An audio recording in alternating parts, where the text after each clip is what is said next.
Well, guys, man, we got to get right off into this. Welcome to another episode of the Simply Ball Dropping Podcast. I'm your host and the man behind the mic, K-Sap. Man, Ariel Atkins is becoming a leader of the Chicago Sky's basketball team.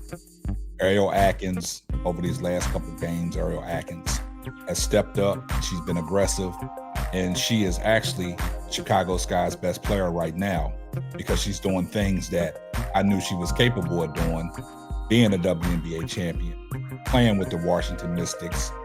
I've seen Ariel Atkins' game. I know what she brings to the table, and Ariel Atkins is starting to put it all together.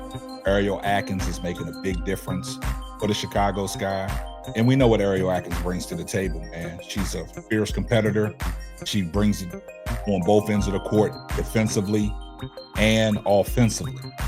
But Ariel Atkins just revealed Chicago Sky's biggest problem, and this has to be fixed. Now, Chicago is heading into tonight's game against the Indiana Fever in the United Center. And this is something that is huge for Chicago Sky. A lot of people in the Chicago Sky organization is very excited to be playing at the United Center in Chicago in front of their home fans and giving the people what they want. Now, Chicago is coming into the game against the Indiana Fever at 2-4. The Indiana Fever are at 3-4. Now, we know what happened in the first game. Chicago got obliterated. They lost by 35 points. Everybody was pointing the finger at Tyler Marsh and giving him harsh critics, rightfully so. Tyler Marsh made no adjustments in that game, and it seemed like Tyler Marsh was in way over his head. But these last couple games, he's kind of settled down. He plays the Dallas Wings and got 2 victories against the Dallas Wings. Now, Chicago probably has one of the toughest schedules in the WNBA, probably the 3rd toughest schedule in the WNBA, and they have to stack wins against quality opponents. And why not start it tonight against the Indiana Fever?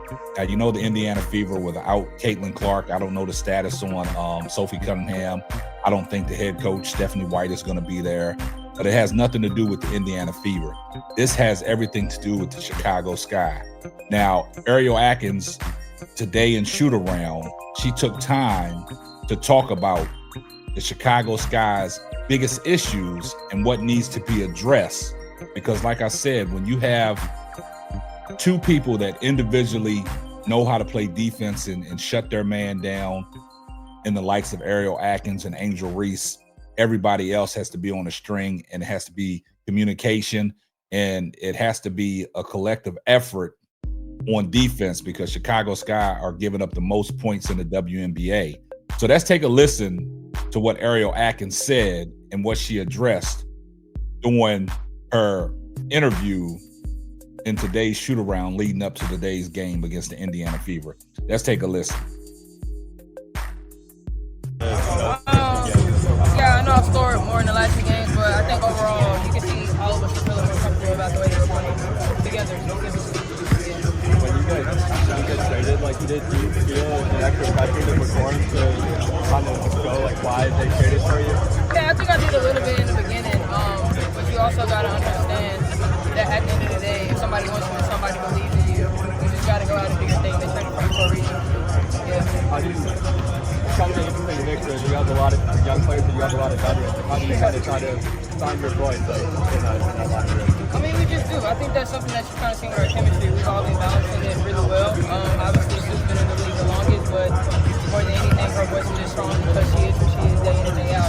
So obviously, I look for her a ton, but I just think at the end of the day, we all have to listen a lot more from Caitlin and Maddie all the way to Lou was talking about kind of the unique week that you guys had where you have consecutive days of practice to get ready for this game. What have you kind of been seeing in training this week that makes you feel guys fresh for this one? I'd rather have games in practice any day of the week.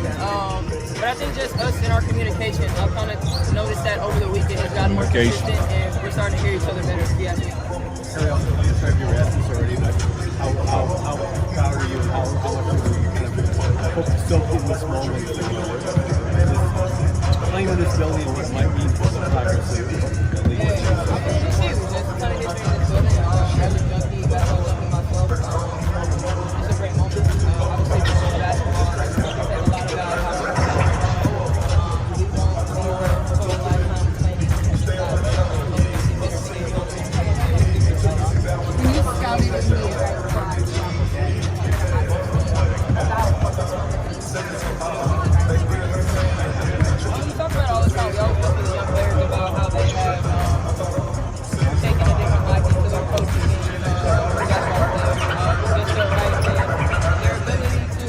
showcase who they are as people in every arena, not just the basketball arena.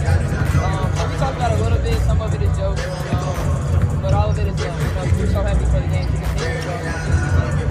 When you scouted Indiana this last time, it just seems like it's two completely different teams from when you guys faced off at the beginning of the season to now. But when you guys were scouting Indiana, what are some things that kind of stood out because they do have different faces than they have? I mean, they still doing what they like to do.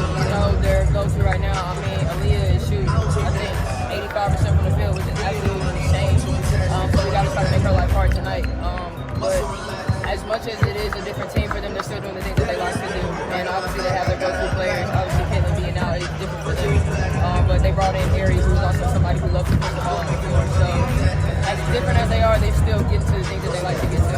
What are things that you've seen improve in your guys' transition on this side of getting back faster and not allowing people to just run and gun on you? Literally that. Just get back faster. That we have to do that. I think in a nutshell, and communication obviously is a big part of it. Communication, guys. Now, you heard what Ariel Atkins said, man. It's all about communication. And that's what I've been saying here. Chicago Skies give up absolutely too many points in transition. There's no communication out there outside of Ariel Atkins and Angel Reese playing individually defense. They're not on a string. They're not playing collectively. And Ariel Atkins addressed that. The main thing is communication. They have to communicate with each other. If they don't communicate, then they're going to keep on getting beat up. And teams are going to continue to put points on the Chicago Sky. Now, it all starts out front. Now, you know what Ariel Atkins does out there on the perimeter? She needs some help out there. Courtney Vandersloot got to step it up. And when Rebecca Allen comes in the game, Rebecca Allen does an exceptional job for the Chicago Sky. But Tyler Marsh got to find combinations to stop runs when these teams go on heaters and start hitting all these three-pointers. They got to make some adjustment. Also, we got to have somebody calling out the signals. You know, if Angel Reese is out there playing individual defense, now Camila Cardoso, if she's out there, she's going to have to, be more vocal. She's going to have to step it up. She got to be more aggressive. Now, this team lacks communication, and I've been saying that all along from day one, ever since they started playing in this 2025 season. That's the Chicago Sky's biggest problem. There's no communication out there. Nobody wants to take charge. And it seems like Ariel Atkins is stepping up and being a coach out on the floor because her IQ for basketball and the way she just spoke, she knows exactly what it takes. And she knew that she had to be aggressive offensively for things to turn around. And that's what she has done in these last couple of weeks. Now, shout out to Ariel Atkins for addressing the problem head on. She knows what the problem is, and she just revealed it. It's the communication. When you don't have communication out there, communication altogether in life, you need that. Even in relationships, you need communication. If you don't have communication, things will not work out. And Ariel Atkins sees that's the biggest problem. They just have to communicate defensively because they can score the ball. They just on the defensive end, they're giving up too many points defensively. And in the WNBA, you need to get stops. You can't let teams hit 16 threes, 19 threes, 14 threes, and 13 threes respectfully on your head and expect to win a WNBA game.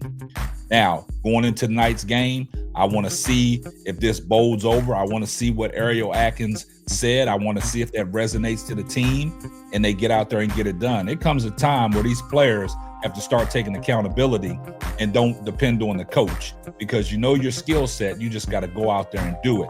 Bump the coach. Sometimes you got to hold these players only meeting and be like, look, we have the talent, we have the pieces, we got to go out there and put it all together, and it starts with the communication. So I'm glad Ariel Atkins addressed the biggest problem for the Chicago Sky. I see everybody in the comments section, #salute. If you're not subscribed to the channel, do me a favor, hit the subscribe button, turn your post notifications on so you know every time Simply Ball drops another hot banger. Just in case I forgot, tell a friend to tell a friend. It might not be for you, but it might be for them. And that's going to wrap up another episode of the Simply Ball Dropping Podcast. I'm your host and the man behind the mic, K-Sap. We're going to catch you on the next one. Deuces. Thanks for listening to the Simply Ball Dropping Podcast. Be sure to subscribe, like, and share on all major platforms. That's all, folks.